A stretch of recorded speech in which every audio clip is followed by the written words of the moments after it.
예, 최근 강경화 장관과의 정면 충돌로 논란을 일으켰던 김현정 국가안보실 2차장이 또 구설에 올랐습니다.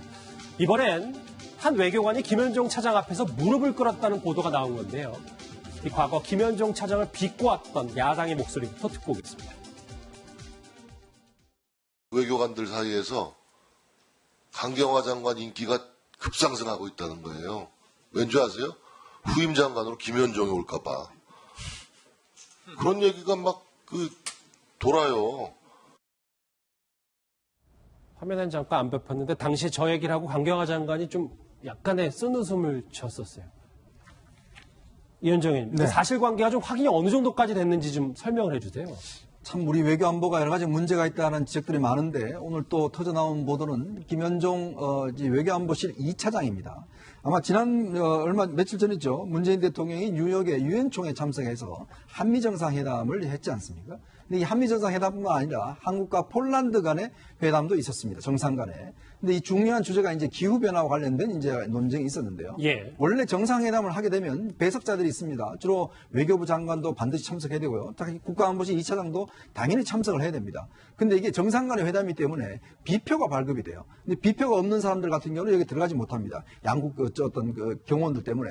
근데 문제는 당시에 유엔 우리 대표부에 근무하는 우리 어떤 외교부 직원의 실수로 해서 이 김현종 차장의 비표가 잘못 지급이 된 모양이에요. 그러니까 들어갈 수 없는 이제 비표로 한 거예요. 자, 그래서 이제 황급하게 다른 비표를 넣었지만 그래도 참석을 못했다고 합니다. 즉 정상회담이 진행되고 있는데 비표가 없어서 김현종 차장이 참석을 못한 거예요. 예. 이게 문제가 나중에 되니까 이 담당 서기관이 김현종 차장의 방으로 와서 이 사과를 하면서 굉장히 좀 질책을 했는 모양이에요.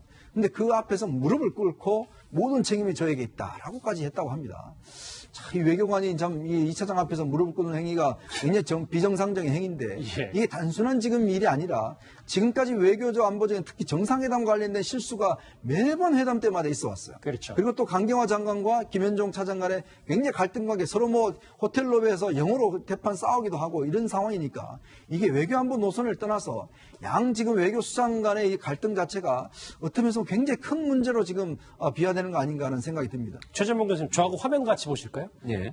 이제 어느 정도 이해가 됐어요. 이 외교관이 잘못을 한 건 맞아요. 그런데 이 논란의 핵심이 고압적인 김현종 차장에게도 있느냐라는 걸 텐데 어떻게 보십니까? 그러니까 지금 이게 해명한 걸 보면 이 서기관이 또 뭐라고 정진석 의원한테 답변을 했냐면 심하게 질책하거나 그런 건 아니었고 지적이 있었습니다.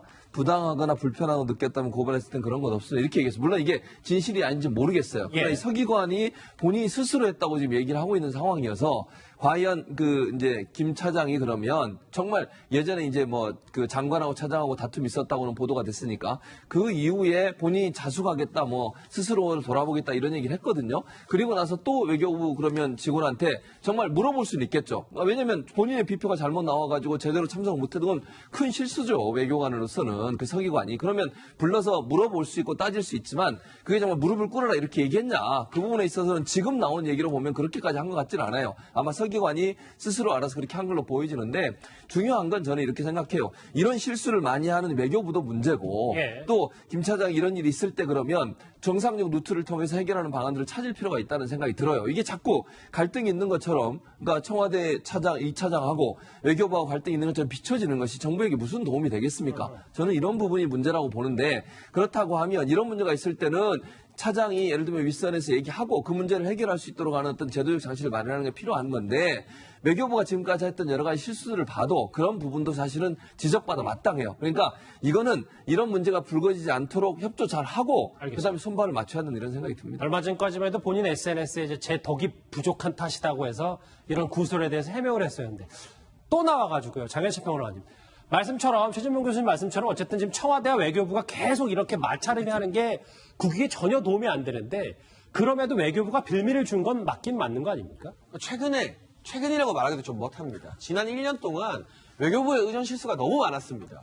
보시는 것처럼 벨기에 아시아 유럽 정상회의에 문재인 대통령이 정상들 단체 사진 찍는데 불참했습니다. 그리고 펜스 미국 부통령과 만나는데 대통령과 부통령이 만나는데 우리 대통령이 먼저 가서 13분을 넘게 기다렸습니다. 체코 같은 경우도 체코슬로바키아 5개가 있었고요. 말레이시아에서도 인사 잘못했다는 등, 그리고 스페인과의 차관급 회담에서도 태극기가 구겨진 채로 국장급 회담, 실무회담에서 이런 여러 가지 구설수들이 많이 있어서 청와대 차원에서 외교부의 잇따른 의전 실수에 대해서 공식적인 조사까지 들어갔다, 이런 이야기가 나오고 있거든요. 예. 외교부의 기강회의도 분명히 지적해야 될 문제이기 때문에 묵과할 수 없는 것은 맞습니다. 그런데 김현종 2차장은 차관급 인사거든요. 차관 인사가 외교부 전체의 문제에 대해서 마치 자기 직원들 문제인 양 이렇게 고성을 예를 들면 질렀다거나 장관과 말다툼을 했다거나 또는 숙소로 불러서 무릎을 꿇게 하는 사태를 초래했다거나 하는 것은, 이것은 청와대와 정부 부처 사이의 또 다른 기강회의 문제라는 점도 반드시 짚고 넘어가야겠습니다. 김현종 차장에게 차장 앞에서 무릎 꿇은 외교관, 청와대와 외교부의 갈등 얘기 정리를 해봤습니다.